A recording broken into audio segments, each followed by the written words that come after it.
मैं उस माटी का वृक्ष नहीं जिसको नदियों ने सींचा है।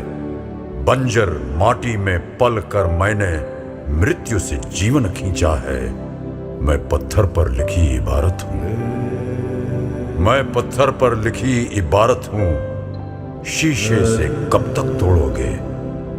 मिटने वाला मैं नाम नहीं। तुम मुझको कब तक रोकोगे? तुम मुझको कब तक रोकोगे? हेलो दोस्तों, द इनक्रेडिबल दुनिया में आप सभी का स्वागत है। दोस्तों, बॉलीवुड के बादशाह तथा सदी के महानायक माने जाने वाले अमिताभ बच्चन जी को आप जानते ही होंगे।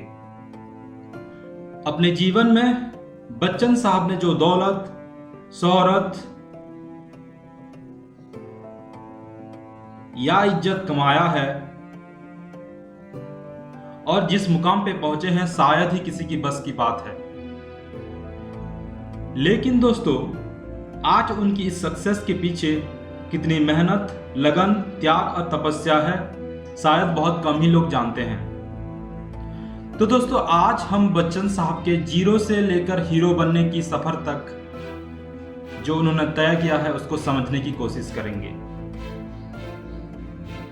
तो चलिए शुरू करते हैं।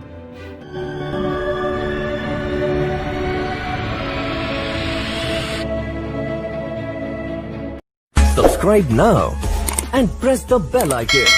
Never miss an update. बात है 1942 की, जब देश में आंदोलन जोर शोर से चल रहा था। तभी उत्तर प्रदेश के इलाहाबाद में तथा अभी के प्रयागराज में बच्चन जी का जन्म हुआ था। पूरे देश में आजादी की मांग का माहौल था और इनकलाब जिंदाबाद का नारा काफी पॉपुलर हुआ था। इसलिए उनका नाम इनकलाब रखा गया। बाद में उनके पिताजी हरिवंश राय बच्चन ने उनका नाम बदलकर अमिताभ रख दिया।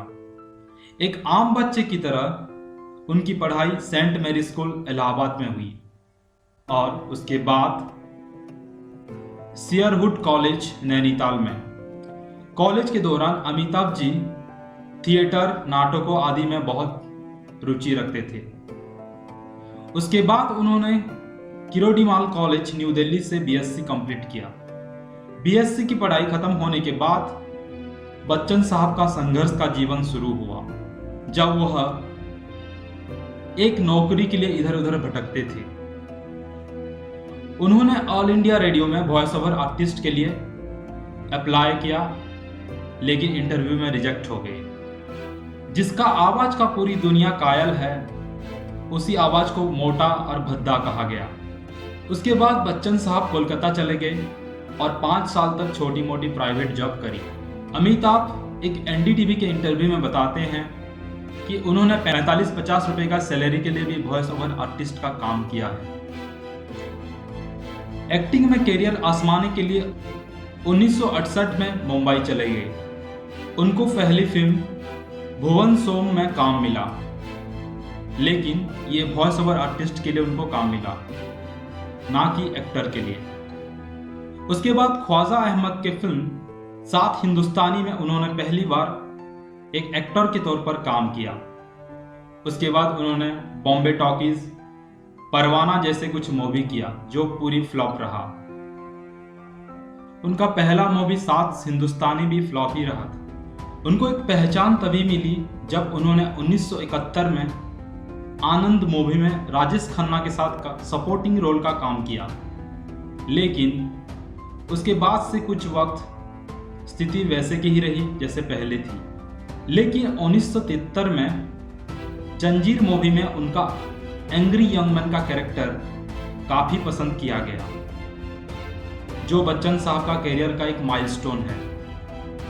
उसके बाद उन्होंने कुछ back to back hit movie दिए, जैसे कि शोले, दीवार, अमर अकबर एंटोनी, शहंशाह और मुकद्दर का सिकंदर जैसे मूवी। इन फिल्में आज तक भी काफी लोगों को पसंद आती है। सब कुछ ठीक ठाक चल ही रहा था कि 1982 में कूली मूवी के शूटिंग के दौरान बच्चन साहब बहुत बुरी तरह से घायल हो गए। कुछ लोगों को लगने लगा कि बच्चन साहब हॉस्पिटल से जीवित वापस नहीं आएंगे, लेकिन ये डॉक्टरों की दवा और जनता की दुआ थी जो बच्चन साहब सही सलामत घर वापस लौट आए।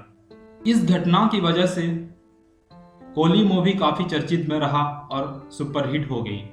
ये सीवियर इंजरी के बाद बच्चन साहब को लगने लगा कि और फिल्में नहीं कर पाएंगे और उन्होंने राजनीति में कदम रखने की सोची, लेकिन वो राजनीति में फेल हो गए। कुछ वक्त बाद उन्होंने फिर से फिल्मों की दुनिया में एंट्री ली, लेकिन शहंशाह जैसे इक्का दुक्का मूवी को छोड़ के कुछ खास नहीं कर पाए और गंगा यमुना सरस्वती, सुरमा भोपाली जैसे कुछ फ्लॉप मूवियां दी। अमित जी के कैरियर में ऐसे ही उथल पुथल चलता रहा और 2001 में फिर से एक ब्रेक थ्रू मिला जब उन्होंने मोहब्बतें जैसे फिल्में किया। बात बागबान मूवी का हो जो 2003 में आया था, या 2015 में आए पीकू मूवी जो काफी सुपरहिट रहा। बच्चन साहब का कहना है कि बहुत सारे बच्चे उनके पीकू मूवी के कैरेक्टर में अपनी दादाजी का झलक देखते थे। फिल्मों के अलावा उन्होंने टेलीविजन जगत में भी केबीसी या बिग बॉस जैसे रियलिटी शो में काफी नाम कमाया। फिल्में और टेलीविजन जगत में अहम योगदान के लिए उनको lifetime achievement award, IIFA, Filmfare, Padma Shri, Padma Vibhushan और दादा साहब फाल्के जैसे अवार्ड मिला। दोस्तों, हम लोग हमेशा किसी इंसान का सफलता पे जरूर गौर करते हैं, लेकिन उस सफलता के पीछे कड़ी मेहनत, कठिन तपस्या और दृढ़ इच्छा शक्ति जो होती है, हम उसे भूल जाते हैं। हमें उम्मीद है कि आज अमित जी का संघर्ष भरा जीवन की कहानी से आपको जरूर थोड़ी सी प्रेरणा मिली होगी। अमिताभ जी का पीकू मूवी से 2 लाइन पढ़कर आज हम इस वीडियो की समाप्त करना चाहेंगे और ये लाइन ऐसे है: तू खुद की खोज में निकल, तू किस लिए हताश है।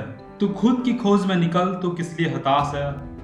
तू चल, तेरे वजूद को समय की तलाश है। तू चल, तेरे वजूद को भी समय की तलाश है। तो दोस्तों, आज का वीडियो अच्छा लगा और अमिताभ जी को आप पसंद करते हैं तो एक लाइक, शेयर और सब्सक्राइब जरूर कर दीजिएगा, क्योंकि आपकी लाइक और सब्सक्राइब से ही हमारी मोटिवेशन बढ़ती है। तो फिर मिलते हैं एक नई इंटरेस्टिंग टॉपिक के साथ। वीडियो अंत तक देखने के लिए धन्यवाद।